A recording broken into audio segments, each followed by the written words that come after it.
Good evening, everyone. Welcome to DSP Digital. Today, we're going to be talking about primary education and what a good primary education should achieve. Welcome to all our panelists, Hussam, Shireen, Phil, and Helen, and Dr. Howard.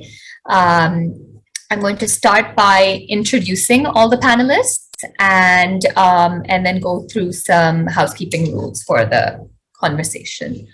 So let's start with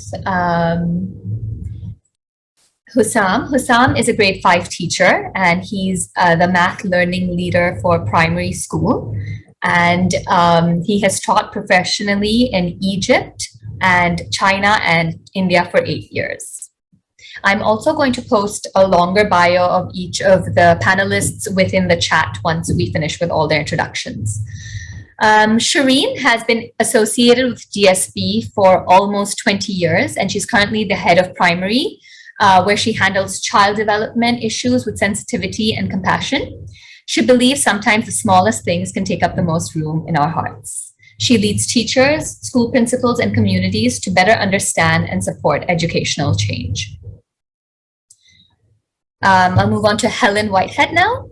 Helen has been in the education field for 25 years, including as a primary head teacher in 2 UK schools. Most recently, she has been working as a consultant in Florence, Italy, and she's also supporting recruitment at DSP. And last but not least, Phil Whitehead. Phil has worked in and around schools for over 40 years, from early years to university as a teacher trainer, head teacher, and inspector. He has supported DSP for over a decade. I invite you to join me in welcoming our esteemed panelists. And just some housekeeping rules for the conversation. We will try and wrap up by 7 p.m., keeping everyone's times and schedules in mind.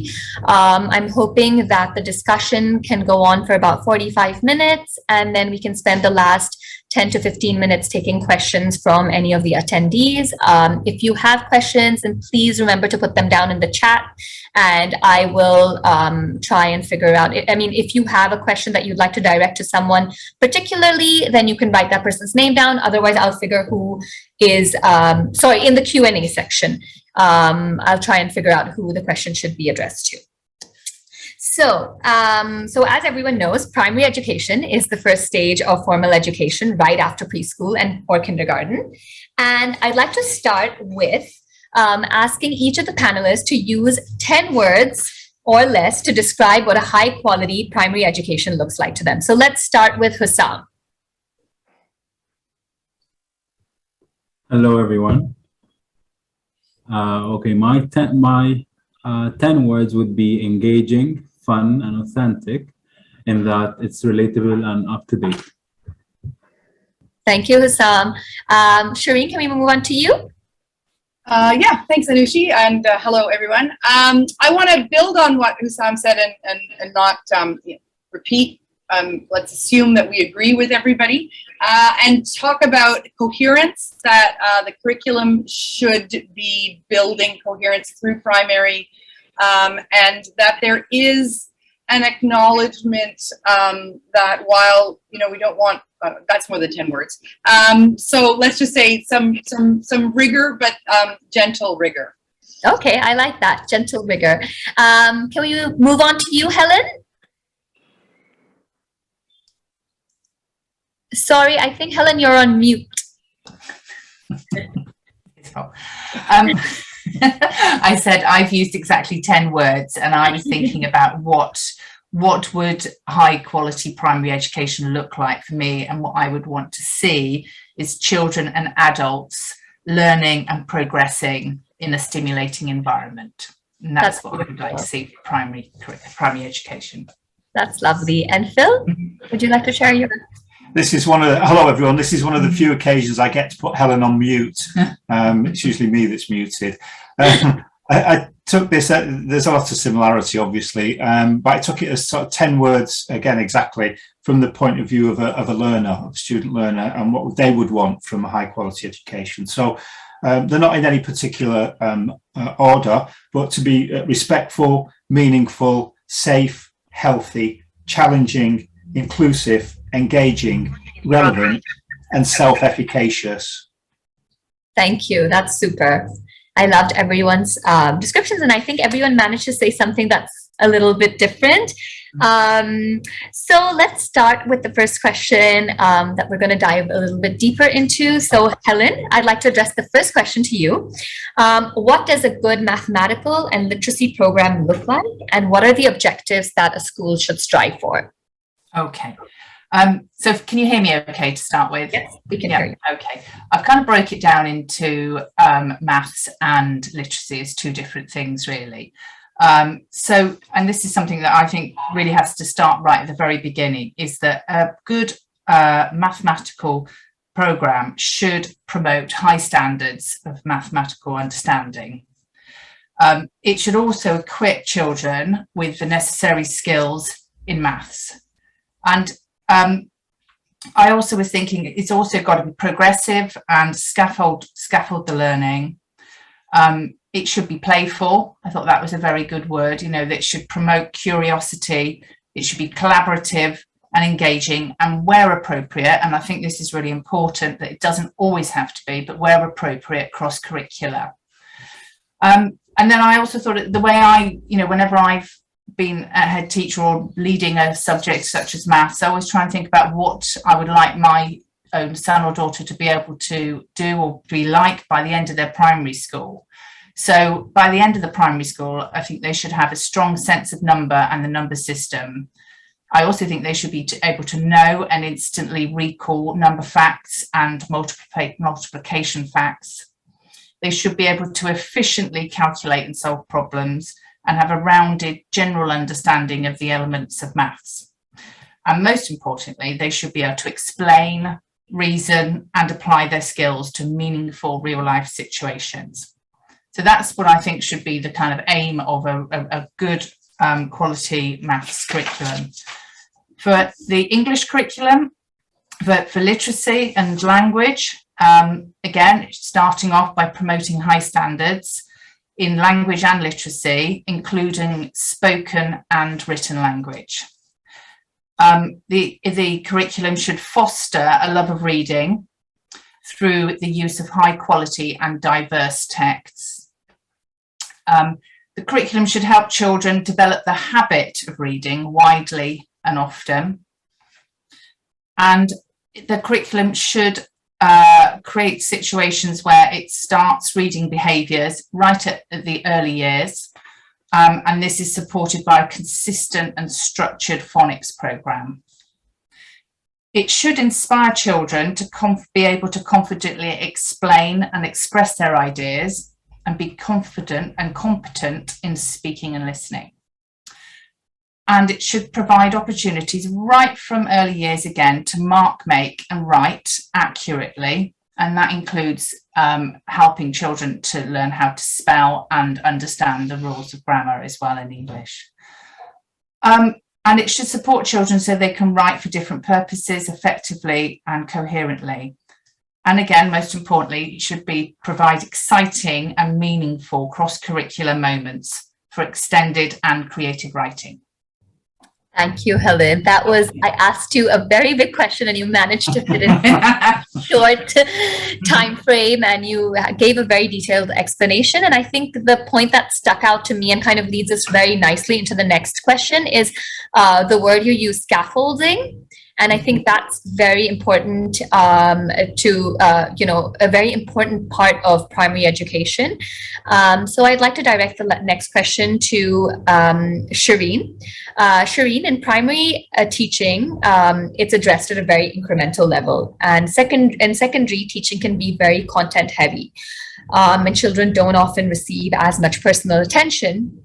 So in lieu of this, when the primary children leave and transition to secondary, what are the most important skills that you hope they have achieved by the end of their primary schooling? I don't think that the answer is in any way meaningfully different to what Helen just said at the end of the day, but maybe I can answer it by sort of saying why. You know, when they start in secondary school, they need that confidence in the foundational mathematical knowledge to then start being introduced to more complex maths, and they need to have that reading confidence and that oracy, that writing confidence in order to express themselves, because what they are going to be tasked with doing is not learning to do that, but evidencing their learning through those techniques. So they aren't given the same chance to practice writing in the different styles. They're being assessed on their ability to do it when you get to secondary more. And so when they come out of primary, you know, I think when you say incremental, I think what I take from that is that, you know, we look at them and we say, well, are you using, you know, full stops and capital letters most of the time? And then are you using it all of the time? Like, we really are looking at these tiny, tiny little mechanical skills that they need that will allow them then, it gives them that self-efficacy so that they can then synthesize the knowledge, the more factual knowledge that they're gaining through secondary. I didn't have a timer on, so. No, you're good. Thank you. Okay, so Helen and Shireen have all listed, you know, things that they would expect children to achieve by the end of a primary curriculum, a robust primary curriculum. Hussam, you are in the class every single day. How do you manage to achieve these goals, these skills with your children? Like, what? Tell us. How do you make sure that your children are successful with these things that they've listed? Right. So I think one main thing is challenging the students to their maximum potential. So across the board, across the subjects, making sure that they have appropriate challenge. And in a class, you get children with different attainment levels at that specific point, meaning that they keep developing and their attainment keeps getting better. But ensuring that each of them has got sufficient challenge, not too much, not too little. Appropriate challenge is a key thing in preparing them to move on to secondary. Another thing that I have been doing is making sure, or we do in primary in general, not only in my class, is find and fix, where the children review their work, proofread their work, find mistakes and fix it themselves. And I think that helps them in secondary, like you said, because they become more independent and more responsible about their academic work. We also, like, one other thing comes to mind, which is peer review, where they look at each other's work and learn from it, and that ensures that, again, they have the capability to think and proofread their own work later on. One strategy that I have been using in class recently is the ABC feedback, where the children get to agree. Shireen introduced that recently. So the children get to agree with what someone said, build on it, or challenge it. And again, that encourages their critical thinking and it encourages the discussion to keep flowing and the learning to keep happening in the classroom. Thank you, Hussam. And I think it just goes to show that even at such a young age, we can teach children how to be responsible, critical, see their own work, you know, which we often don't see, that they can correct their own work. And I think that makes their learning so much more fruitful, and they're constantly evaluating. So if that is set into motion early on, I think it just makes when they go on to secondary and learning is so much more independent, I think it becomes so much easier for them to cope with that. So thank you for that. Phil, I'd like to direct the next question to you. So you help a DSP look for candidates that would suit the needs of the school. For instance, at DSP, employees must work well in small settings and adapt to the curriculum according to the needs of our children. We follow the national curriculum, but of course it's a school set in Bombay, so it needs to be adapted to those needs. Over the years, you've probably noticed a few skills and qualities that every good primary teacher has. Can you shed light on a few skills that you think are vital to being a good primary school teacher? Yes, it's a very pertinent question, as we were interviewing in London last week with Howard Online, and then just a month or so ago in London interviewing for some really exciting new teachers to start next year. Very, very pleased with the outcomes. So what we're looking for, I don't think it's any surprise that I started the list of what makes good primary school, primary education, with the word respectful. And I think one of the things that we did a few years ago, and Shirin will remember this, was we asked the students, we asked the children in the school what they were looking for in a good primary teacher. We asked them what it meant to be a learner at DSB as well. And I think this notion of starting respectfully from a children's perspective, and I think that's different from one of the questions that's coming up about child-centered education, but we'll come back to that, is this notion of what were they looking for. And they were very, very clear what they wanted in a teacher. Absolutely very clear about what they wanted in a principal as well of the school. We asked them about that. And they want somebody who is child-friendly, somebody who's approachable, somebody who's relatable, they can relate to and relates to them. And they want someone who knows them, someone who notices them. And I think this is such an important notion, this idea that children need to be noticed. Very often we spend a lot of time observing teaching and being in classrooms, and children go without being noticed. They're the kind of general things that kids were looking for. From our point of view, we've got a very, very clear criteria that we've developed over the years. And first and foremost, if you're going to even get as far as the interview stage, if you're being shortlisted, you have to have the right level of qualifications and you have to have the right level of experience. And very often in international education, you'll find that schools are populated by teachers who don't always have those qualifications. They're not always a qualified teacher. They may have experience of teaching in schools, but they've not gone through the rigorous qualification that many systems insist on. So we insist that they're qualified and they've got the right level of experience. And beyond that, what we're looking for is something that's very difficult to pin down. It's almost intangible, but it's not. And that's the right fit. Are they going to fit it into the context at DSB? And the first question we ask them is, why do you want to come to this school? What's attracted you? And the right answer to that is we've looked at your website, we've done some research, we've read around it, and we like your values. And that's the right answer, Howard, isn't it? We like your values. And the second question is around, have you ever been to Mumbai? You're going to start work in August. Do you know what it's like in August in Mumbai? And, that's quite telling as well about whether they've done their research. It doesn't mean that they've had to have visited Mumbai. It doesn't mean they have to know India inside out, but they have to show some idea of the context that they're working in. And there's a word that always comes back to me when I'm recruiting. I want to see passion. I want to see a passion, not just for children's learning, but they're passionate about being in a particular place. They like the sounds of it. They like what it's going to look like.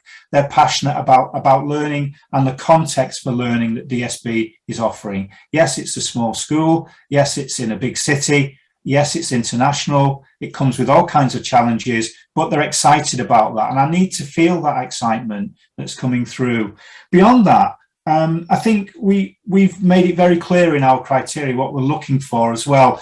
And these relate very clearly to the kinds of descriptors that we're looking for in good teachers.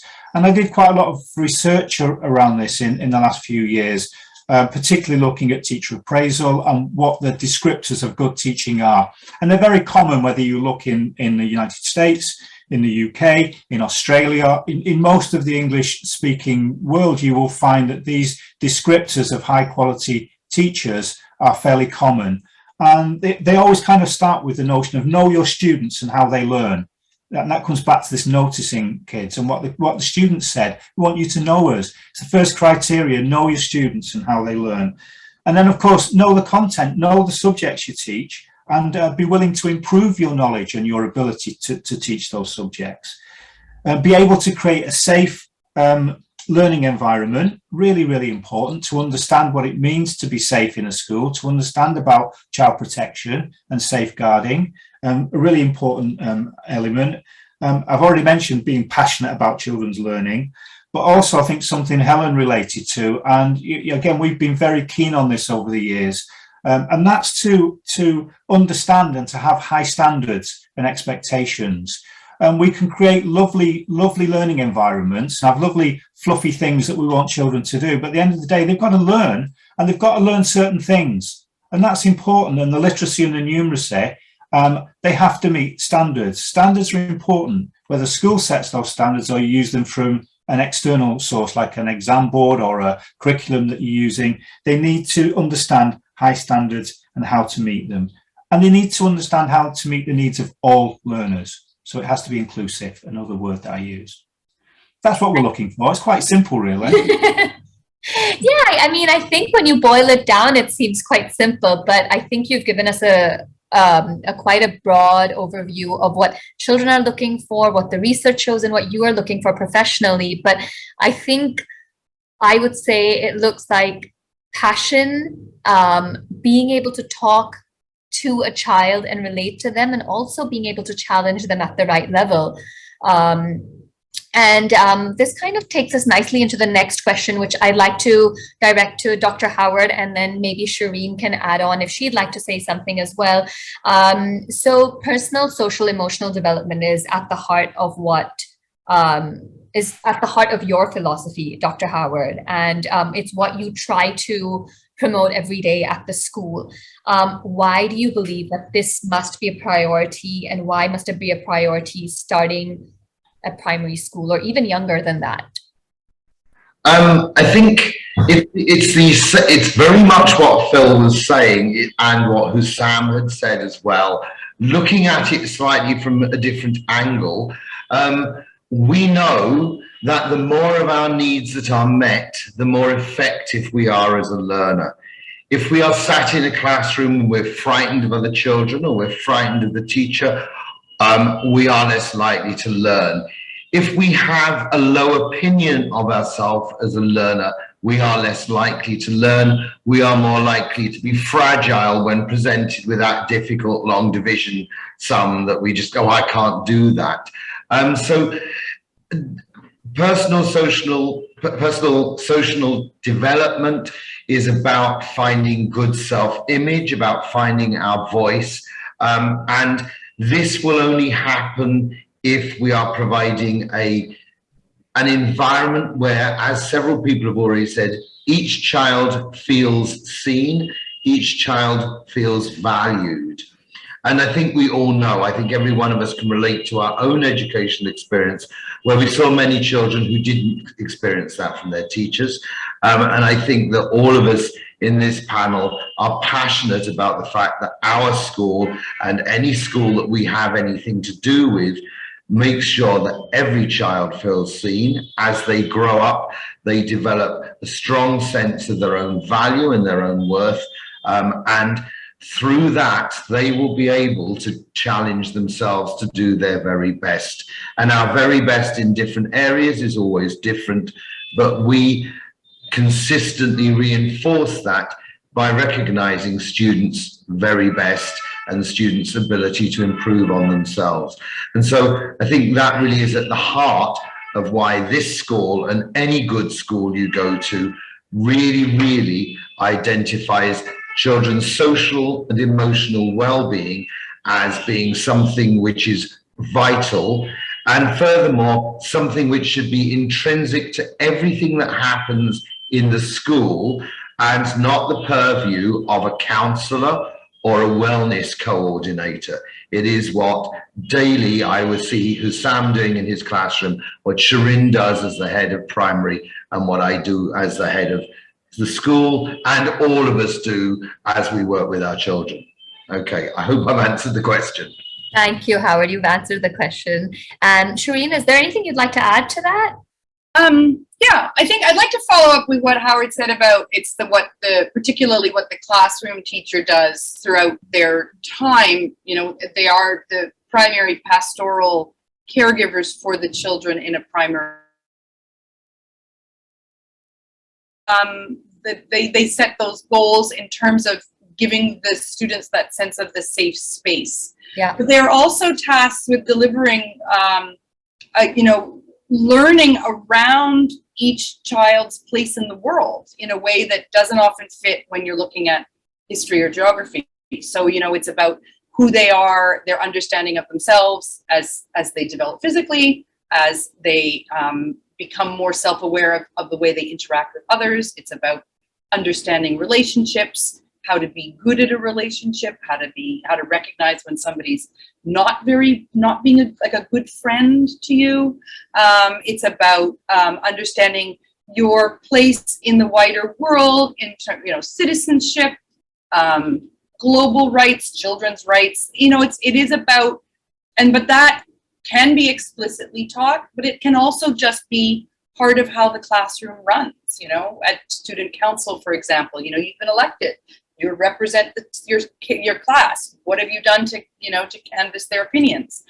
How would you like to resolve this issue? What positive things are you bringing to the table? So, I think that there's a huge responsibility for giving them that understanding about themselves and that confidence to really engage as the person that they are going to be. Just because they're children doesn't mean that they're not always going to be children. They will be adults, and that they can act in those ways. Like, all the kids and student council know what a quorum means now, right? Because we actually, start as you mean to go on. Yeah.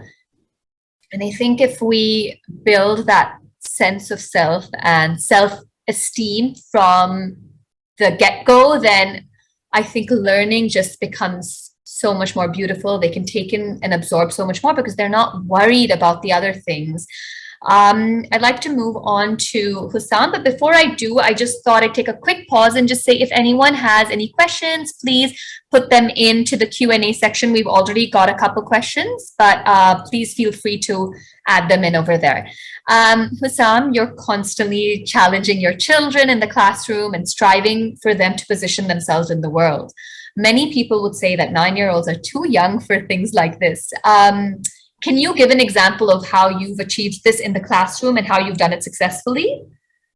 Right. Actually, two good case practices from here at DSB come to mind. When I first joined the school, I was the grade 1 teacher. So those were not 9-year-olds, those were 7-year-olds. And just before COVID hit, we heard about the bushfires in Australia. And we saw all those photos and footage from the news. And it was Ms. Richa, the other grade 1 teacher, who came up with the idea, but the children were very enthusiastic about it, which was to raise fund and send it over to the WWF in Australia to help the koalas. That was the thing they were passionate about. They wanted to help those animals. And thinking about the curriculum and the learning that happens in school and educating the whole child and not just certain curricular standards, I feel that this one project covered a lot of that, because the children made posters, which is an art, which was a learning objective, or they painted posters. They thought about the UN SDGs, the United Nations Sustainable Development Goals, where they were sustainable, as in they painted those posters on cardboard, recycled cardboard, for example. The idea of helping the koalas comes from protecting life on land, which is another global goal. They had to sit down in the morning, wait for the parents that were coming into the school, show them the posters, talk to them, so that they have some communication and presentation skills happening. They had to count the money that the parents were donating, and eventually we managed to raise. So that counting is a math curricular objective, right? And eventually we raised around 70-something 1,000 rupees, which is equivalent to, I don't remember the number in rupees, but it was 1,500 Australian dollars, and we managed to send that over. We got the WWF messaging us and sending us a certificate, and One koala. We saved one koala. yes. So they were engaged in, and they were being global citizens when they were 7. Another example comes to mind. Feel free to stop me if I'm over, if my time is going away. No. It's really interesting. Is Project Week while we were online, we ran in primary. And that was also based on the UN SDGs, where each teacher planned the week around one of the goals that they were passionate about. So I had reduced inequalities, someone else had infrastructures and sustainable citizen infrastructure, someone else had quality education, and different goals from the UN SDGs. And the children got to sign up to the goal they felt more strongly about. So there was that choice, and again, these were they were not assigned. They chose the project that they felt they're interested in and that they felt they want to contribute to. And again, I think that was very successful, because when we had the assembly and children shared their output, some of them met a photographer who works with the UNICEF and took photos of children who are not as privileged, who had to work, for example, and had that discussion with the photographer, and eventually made those presentations in assembly. It was just beautiful to watch, and it shows that no matter how young they are, they still manage to find their place in the world, and as well as achieve the curricular objectives. That's really beautiful, Hussam. Thank you so much for sharing those experiences. So I think all of us truly value and believe in child-centric learning. But how do we really achieve this at a classroom and school level? Helen, I'd like you to take this question. And I want to know, what are some of the challenges that come with building or implementing a primary program that is rigorous, but yet it's child-led? And how can we overcome this? How can a school overcome this? How can teachers overcome this at their classroom level? Okay. Well, we just made us think a lot about what a child-led curriculum would look like. Really, what does child-led mean? And maybe Phil might talk about that a little bit later. But for me, particularly, it's as Hussam just said to us, it's about giving children an element of agency, and also personalizing the curriculum so that it fits your context, and it also fits with your children as well. I think if you get a perfect balance, you can have an exciting and personal and meaningful curriculum. And hopefully, most importantly, it means that your children are much more engaged. It's something that they understand and can relate to. And then consequently, hopefully they make good progress as well. But the challenge is, I think, if the balance isn't correct, isn't quite there, it is challenging to maintain and achieve high standards in the core subjects. It also very difficult as well to maintain a balanced breadth of the subjects and content. You know, the ratio or balance between how much the children are leading it and how much the teacher is leading it need to be negotiated, and the teacher has to have in mind that they're still trying to maintain that breadth of the curriculum. I also think that there is a challenge that you're trying to deliver a curriculum that you're trying to keep authentic and represent the children's preferences and not become tokenistic. And I think you've got to be honest with your children about what you really can achieve. If you're asking them to plan to be involved in planning a unit, and they, for example, say they'd like to go to the moon in a rocket and find out about it, you're not going to get to the moon, and you can't make unrealistic promises to them. So it's got to be something that is actually respectfully recognizing what the children are contributing to it. And also that if you're going to make it child-led and you've got a class of children, you may have the challenge of trying to meet all the needs of the students, listening to all the children. Can it be child-led or children-led? How do you make sure that there's that representation of all the children in the class, and how you involve them? If you've got children who are introverted or quiet, how do you gain or find out their views and involve them just as much as you would maybe the more noisy children? So you asked me, how can you overcome this? And I think this sort of fits a little bit with what we were talking about recruitment as well, is that you need really, really skilled teachers in order to actually truly provide a child-led curriculum that continues to have rigor and high standards. You need teachers who are able to adapt a regular curriculum to meet with their children's interests and preferences. They need to know when they should step in and be the teacher or the facilitator of the learning.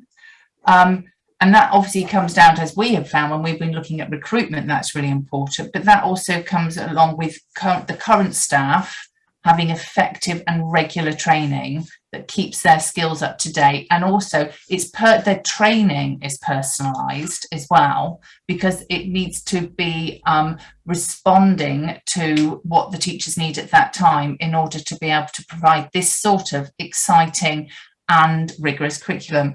I don't think it's impossible, but it definitely needs to be balanced with a clear focus on high standards, discrete teaching where needed, and also the whole process needs to be regularly reviewed, with every teacher being involved in that, having honest discussions, high quality discussions about the pedagogy that you want at the school, that helps children feel like they're involved in it. But it's something that has to happen all the time, really, and for teachers to have their voice as well, so that it's teacher led in the school as well as the children being involved in that development. So thank you, Helen. Yeah, I think the best teachers that I've seen are the ones who kind of are in the background and the children are sort of leading it, but they know when they need to step in and when they kind of need to manipulate or maneuver them into the right direction. And I think that's when learning becomes the most fruitful and you can get the most out of it. So thank you for that answer. Okay, so we've spoken a lot about the curriculum expectations, about teachers, about students. Let's move on to parents, and specifically parents in India, because Shireen, as you know, and you've been working with this school and in Bombay for so many years, India has a unique set of issues. Historically, the curriculum and examinations are very result oriented, and there's a heavy focus on learning by memory. What are the steps that you've taken to get parents to buy into this philosophy and believe in it? And yeah, so I'd love to know, and what steps do you take for parents to understand why we do things differently? Because at the end of the day, I mean, I've heard it in conversations that I've had with other parents that, well, we've turned out just fine. You know, we've gone to these schools that are more traditional and haven't really been child-led, but we've actually been fine. So, yeah, I think it's a situation that's changed considerably in the last 10 or 15 years. I think one of the biggest material changes has been the expansion of IB schools in Mumbai. That's made a big difference. But thinking back, I think for us, we do start the process at the admission stage. You know, we do we're very cognizant from the beginning that what we offer is not what the average Indian parent expects. And, you know, it's quite easy to see, you know, one of our questions on the application form is, what other schools are you applying to? And that's quite clearly right there. You can see whether this parent knows what we do or has no idea. And that's fine. That's just a little bit of background information so that we know what to show them and how to talk to them. And then I think that they learn, what I've seen from parents is joy and relief a little bit, because they see children, I think as we've talked before, who have developed an independence and a personal agency about their learning, and they come home and they share that learning with excitement and joy with their parents. So the kids, all the parents always say, even when my kid is sick, he always wants to come to school, or, you know, can't keep her home, she has to be in school. And they have seen at home that this is linked to learning, and it's not linked to, well, they're just playing with their friends. So the parents come with a lot of relief and joy around that. And then that is its own argument. So by the time they have finished the first few years, they already see that there is a more, I want to say more robust learning around teaching the students how to engage with the material and create their own meaning than just memorize these lists. And then the parents, so if they've come to us early on in primary, by the time they get to secondary, I refer to a parent whose daughter had gone all the way through primary, who was having those personal development conversations with her teacher one-on-one, where the mom was saying, oh, do you need me to call your teacher or set up a meeting? And the daughter was like, no, I've done it. I've already told her that I don't understand this, and we've already had an extra session so that I can get my head around it. And that, you know, that for a parent is really thrilling. The challenge still exists for the parents who come in toward those. I mean, and every parent is going to panic when it gets to exams. That doesn't go away, no matter how strongly you believe when they're 8 that it's brilliant. You still panic when it gets to exams. But I think that that overall, I think the parents come to us looking. A lot of the parents now are coming to us deliberately looking for something new.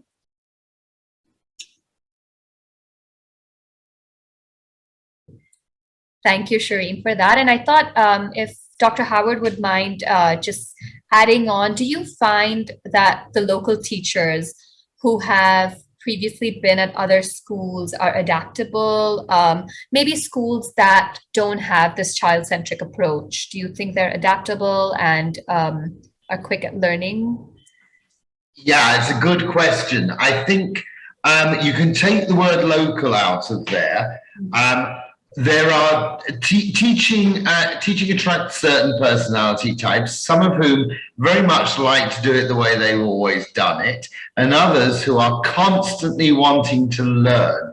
And I think this is okay, I've taught in 3 different countries. My experience is the same in all 3 countries. And therefore, yes, we are fortunate within our local community to indeed have teachers who are fascinated, and many of them say, well, I never want to work in another international school again. I'm in Mumbai, I love this school so much. And then there are people who obviously don't, and sometimes we go, whoops, well, we're not the right fit. But yeah, I mean, I think, you know, in the teaching community, when I go and meet principals from other international schools, there's a lot of hunger for change and a lot of interest in, as you say, I mean, what you call child-centered or learner-centered education. And I have rich discussions with many principals about how we can make this more real in our schools. And I think that many of my colleagues, when they're involved in interactions with other teachers, do as well. So not all teachers anywhere are adaptable. There's a particular type, and we all know them, who had the little patches on their sleeves, who are the way they are. But yeah, within our profession, there's a lot of people who are passionate about learning and very open to change. Okay, thank you, Dr. Howard. So I'm going to have ask one last question, and then maybe each of you can just summarize with one statement. I'd like to direct this question to Hussam and Phil. Maybe Hussam, you can go first. I'd like you to convince us that a child-centered program is much more robust than other systems. And can you give us specific examples from your practice? And then maybe we'll move on to Phil once. Right. So the two other systems that I come to my mind are basically a teacher centered setting and a government centered setting where the government has a lot of control over, because they want certain they have certain economic goals, and they promote numeracy and literacy mainly. And in both systems, a teacher-led and the government controlled ones, I think there will be some slight cognitive development, but there will be a lack of social development, emotional development, creative, and then we're drifting away from the idea of educating the whole child. And I think if I would argue why child-centered education is better, it's because of that reason. Because I'm not talking about India only. I'm talking generally about countries like Germany and Scotland and England in the 80s, where the government-led education promoted numeracy skills, and that was basically it. And then with time, those Western countries started moving towards a more holistic education, because it was obvious that citizenship education, like Shireen mentioned, and the different interaction patterns, like Helen mentioned, promoted social and emotional development, which makes those pupils eventually change agents in their societies and good citizens, basically. Thank you, Hussam. Phil, would you like to share anything from your personal experiences to convince us? I don't want to convince you, actually. I have a problem with the terminology. So let's have a little bit of fusion into the discussion. I think child-centered education and the notion of it is a difficult one, and I think it's quite an old-fashioned concept, actually. When I looked at this question, I hadn't thought about it for quite a long time, about the notion of child-centeredness, because we've moved on from talking about child-centeredness to, as quite a number of people have said, to looking at student agency, to how students can become independent learners, how they can become self-managers and have self-efficacy. And that's the kind of terminology that we're looking at. I looked right back, and Dewey, over 100 years ago, at the turn of the 19th century into 20th century, was talking about a child-centered approach in education when it was a very different world. I then looked at some more recent articles, and it just bothered me a little bit. So I did a bit of a search just this morning and found an article from a professor in a university in Nepal, Rajendra Kumar Shah, writing in 2019, who wrote about the kind of Western liberal notion of child-centered education. It's a really interesting article. I can post it for anybody who wants to see it later. And it takes a kind of post-colonial view on this, about liberalism and Western democracies and whether it fits an Eastern approach to learning. And I think it throws into the mix a whole range of things, including when you look at taking on board what Hussam has said, a lot of Western English-speaking governments work very, very closely to set curricula that has to be followed. For example, the United States core curriculum, the states in Canada have a similar core. The English national curriculum is based on a kind of a core curriculum of skills and knowledge and understanding that by different ages has to be met. And you compare that to the PYP, which the primary years program of the International Baccalaureate, which is inquiry focused, supposedly child-centered, constructivist, led by the child. And some of the worst practice I've seen around the world has been through the PYP, because the standards are low, the attention to numeracy and literacy is weak, and it gets really fluffy around the edges. So I think it's kind of unhelpful in many ways to talk about child-centered, student-led versus teacher-led. There's a wonderful piece of work which looks at something called the ladder of participation. About at one end, you've got completely teacher-dominated, teacher-led, teacher leads the curriculum, teacher teaches it, exactly the kind of traditional model you might learn and know about, to a student-led participation where they're devising the projects. And of course, what we really want is a kind of a mix. It's too simplistic to have these dichotomies.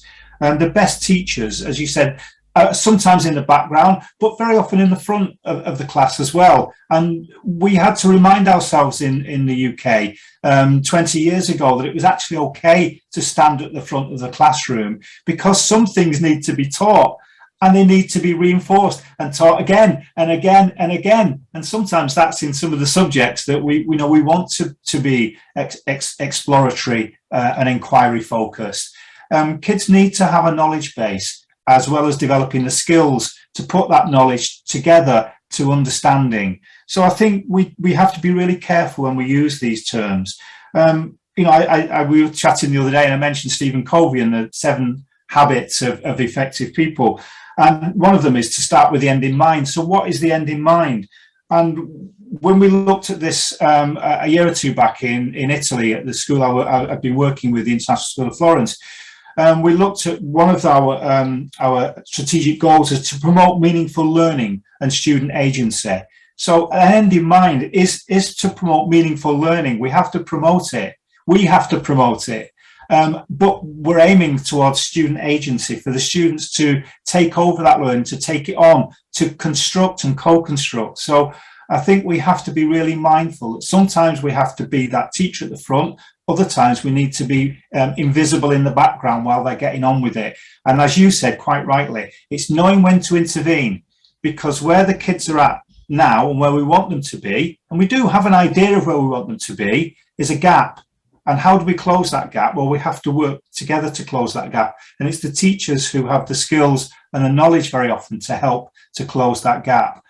The only other thing I would add to this, and this is really fascinating because I think schools get wrapped up in it, and certainly people who work in the primary years program, PYP, they become evangelistic about this. This has to be the way, it's the only way, and it's not. I learned that many years ago in education. There are some notable examples where it is really useful for children to lead the learning. And I think some of the best practices I've ever seen have been in early years. And there's curricula like High Scope, for example, which has been going quite a long time, which starts with the students deciding what they want to learn. And it requires highly skilled teaching, as Helen said, and a very clear idea of the parameters, really well resourced, and some very, very caring and supportive staff who know where the kids need to go, and knowing when to intervene. So there are lots of different systems out there, lots of different systems around pedagogy and around subject content versus children-centered learning, but we need a mixture and we need a balance. And it needs highly skilled teachers. One of the questions that's come in the chat talks about how do we can employ teachers who are highly skilled and trained. How do we make sure they keep there? And we'll be happy to talk about that in a few minutes. I hope that makes sense. I'm kind of rambling a bit around it, but I think we need to be really clear about what we mean when we throw these terms out there. Yeah, no, thank you. Thank you for correcting me on that as well. So yeah, I think this has been a really interesting discussion, and thank you all for your time. I'd like to take there's just maybe a couple questions, and then we can wrap up maybe with a line from each of you, just to wrap up this talk. So if anyone else has any other questions, please post them. Victoria is asking for the link to the article, Phil, that you were referring to. And she also asks whether you use a teacher standard document to guide development.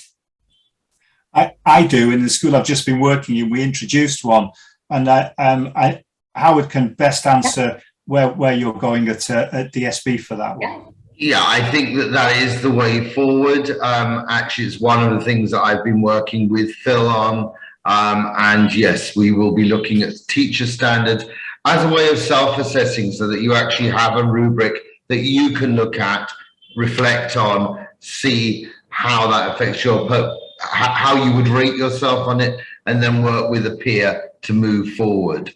So it's an idea in Genesis here, but yeah, I think it's a very good way of doing things. Okay. And the answer to Victoria, your question about how do we keep improving was that a good appraisal system which uses a teacher descriptors and standards helps you come to the end of that cycle, whether it's 1 year or longer. Ideally, three targets for improvement. So the teacher working with their leaders and their peers comes to 3 targets for improvement. And then that becomes the focus for how we continually improve. And those targets are related to kind of personal needs around the teacher standards, but also related to school needs. What's the school's strategic plan and the direction the school wants to go? So it's kind of, it all comes together really from that recruitment through to helping teachers progress. We call it a career development continuum, and it's based on an Australian model. I would also like to say it's very important that you give teachers autonomy. You have a can-do environment, and mistakes are perhaps not celebrated, but certainly not castigated. You know, I think it's people develop well in working environments where they feel positive. I think we mustn't forget that when we're talking about all these standards, that there is a background cultural in a school that works well to help people improve, and they're committed to improving because they like what the school is doing. Thank you. Thank you, all of you. I thought we could just wrap up with one ending remark on, you know, just before we go, something you want to leave the attendees with. Hussam, can we start with you? Well, there's nothing in particular that I prepared for this, but That's okay. I'm sorry to put you on the spot. no, that's okay. I mean, I really agree with what Phil just said, that you need to promote both and find the balance between the teacher talking time and the children asking for or choosing what to learn. I feel that was very insightful, and thank you for sharing that. Thank you. Shireen, is there anything you'd like to share just before we wrap up? Sure. I think that at the end of the day, saying, I'm going to go back to that happy, happy children are in a place mentally where they're open to learning, where they feel safe and secure. But I also think that happy children are learning. They're not bored.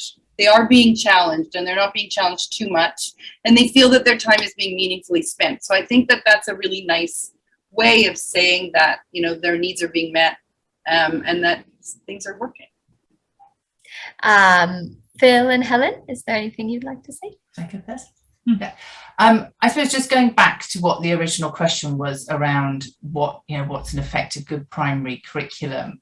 I think, from my experience of working in very small schools and very large schools, I've always felt very lucky within a small school to have, as Howard said, the autonomy, but also that time to know my children, to know them, to know that they're happy and that they are ready to learn, but also know what they like, what they're going to enjoy, what their personal interests are out of school as well as in school. And so for me, that is the best type of curriculum, where you as a teacher, you're skilled enough to be able to manage all the different standards and expectations of making sure those children make progress, but you can also involve the children and make them feel special about that as well. So that's for me. And I think for me, there's a reason that I've been involved with DSB longer than any other school in my very long teaching career, and that reason is that from the very beginning, education at DSB has been a discussion. It's been a challenging, and thought-provoking discussion. And Shireen knows this from the very start of working with the school, when they were looking at what kind of curriculum we were moving forward to discussing the ideas program from Australia that I know you were involved in at the time. It's thought-provoking. It invites people to discuss, to challenge and be challenged. And goodness me, over the years, there's certainly been some challenges and some areas of challenge that have not always been welcome. I speak that as an external consultant to the school who's had many discussions with the committee as well as teachers. But it's that kind of environment that welcomes those kinds of discussions and challenges and continues to do that with the leadership that you've got at the moment. And it's a joy to work with the school. The values are there and I align with them. And I think the opportunities for this kind of discussion and reflection makes it a really healthy environment to work in and to learn in. Thank you, Phil. And Howard, is there anything you'd like to say? There's always something I want to say, Anushi. Okay, I will keep it brief. A happy child and a child with a strong sense of self-image is a child that is less likely to do the things that are at the back of every parent's fears and minds. You can't promise, but a child who feels good about themselves, a child who understands themselves, is less likely to make bad choices in their life. And that is something which is absolutely crucial and something which I think all parents deep down know they value. Thank you. Thank you to Hussam, Shireen, Howard, Phil, and Helen. I'm going to wrap this up. I'd just like to end with one quote by Abdul Kalam, which I think kind of summarizes this talk. The purpose of education is to make a good human being with skills and expertise. Enlightened human beings can be created only by teachers. Thank you, everyone. Thank you for your time. Thank you to the attendees for coming and joining us today. It was really lovely. Thank you, Anushi. Thank you very much. Thanks a lot, Anushi, for Lovely seeing everybody. Thank you very much, Anushi, for running the panel discussion so effectively. Appreciate it. Thank you. Thank you. Cheers. Thanks a lot. Thank you. Bye, everyone. Bye. Bye. Bye. Bye.